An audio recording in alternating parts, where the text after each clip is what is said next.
right? I'm not saying this, but just that general perception, right? So how is it taking off? Google Null, and you want to connect that? Yeah, if I had, this also comes down to the money issue. If I had $1 for every time someone called a service, either the Google killer or if Google was the such and such killer, I would really be rich. And I think that oftentimes, I can definitely see the relationship or the similarity between Null and Wikipedia, but having actually sat with a lot of the people that helped make this, and including the very head guy, Udi, who was just a few doors down from me, I know what the intent of Null was. And that was to specifically address concerns about authorship and trust. Wikipedia, in contrast, is looking at the wisdom of the crowds and essentially a huge collaborative effort. Null has some collaboration built in, but the most important part of Null, aside from the content, is actually that person's name. Now, this hasn't been rolled out, this part hasn't been rolled out in India yet, but let me tell you about what we're doing in America right now to actually verify that authorship and to establish a trust in an individual writer.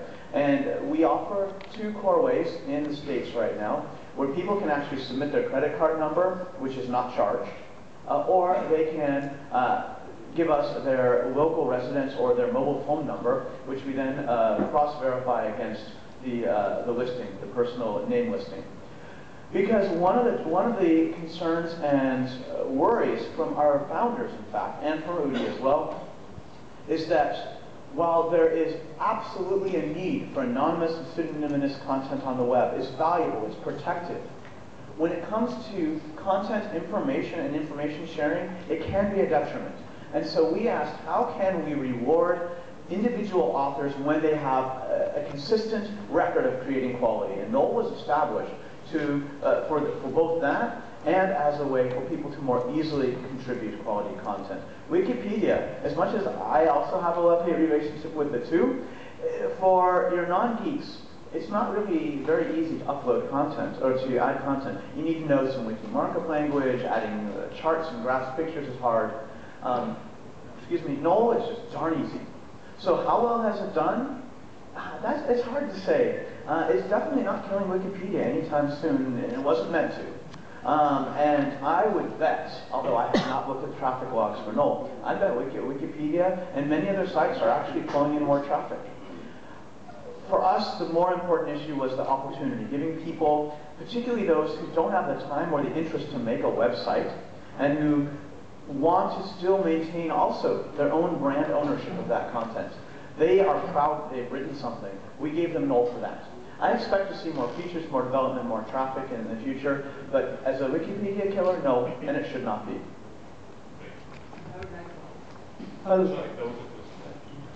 So could you explain me the role of LSI in SEO? I'm sorry, can you please repeat that? The role of LSI. Oh, you're talking latent semantic indexing, right? The semantic web.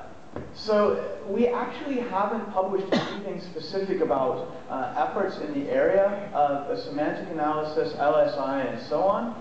And I think in many cases, people have overestimated or jumped the gun as to how critical that is in our indexing, and our crawling, indexing, and ranking at this time. What I can say is actually more general about our understanding of content. Through our understanding of synonyms, through our related understanding of general concepts on a page, we are better able to give you relevant pages when you do a search. When it comes to LSI and specific aspects of semantic analysis, there's not really much to say at this point. We continue to look at that. On a related note, actually, we are also looking at microformats and continue to look at that as well. But we don't have anything to report specifically on that yet. And I also want to caution people that are trying to reverse engineer and say, oh, if you make your website like this, that's going to be great from an LSI perspective. No.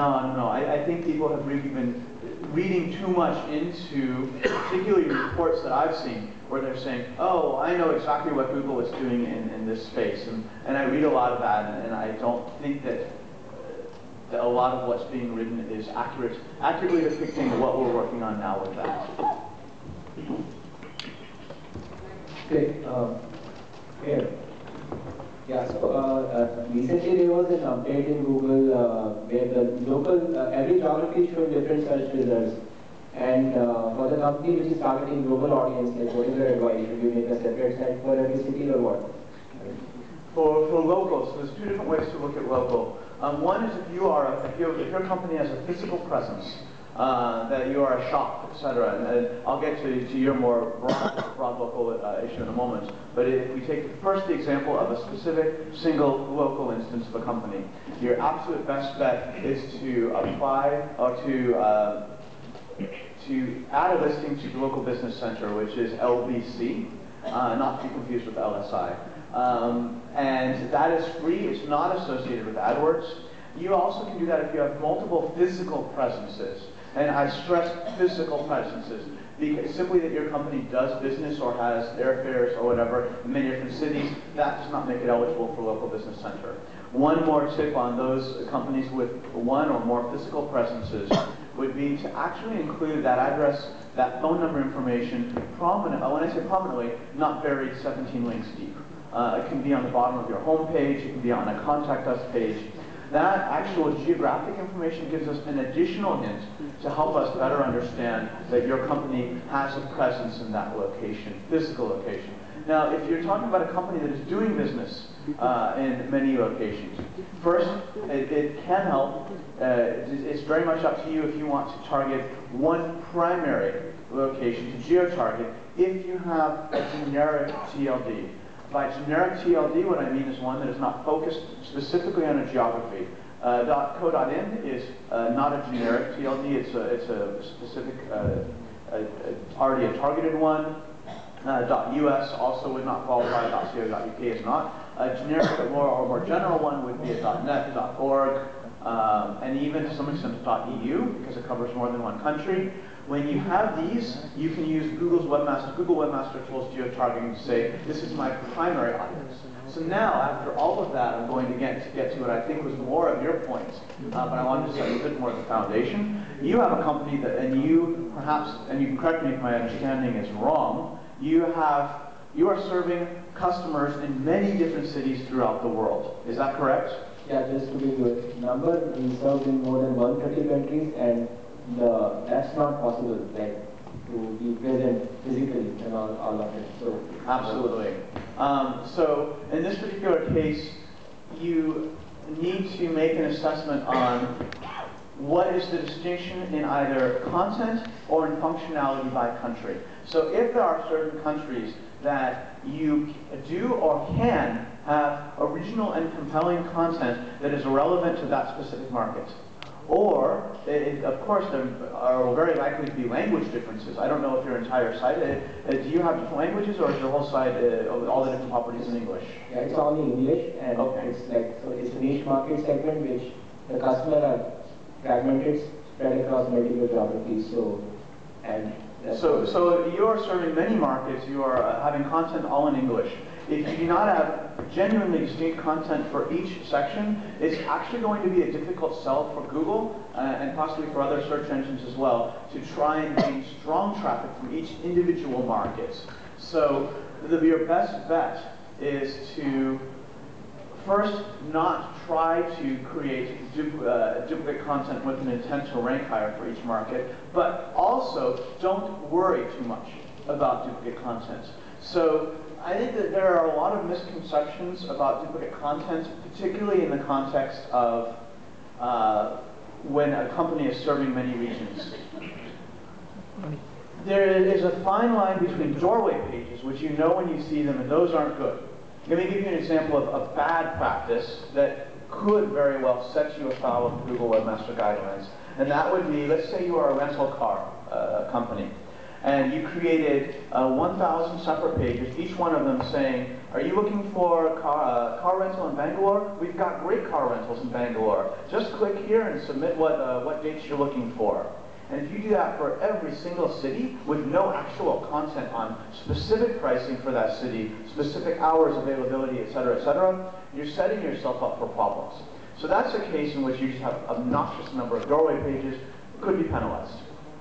If, however, you have less egregiously duplicate content across other domains, Because let's say you do need to have a separate contact us perhaps by department or by region.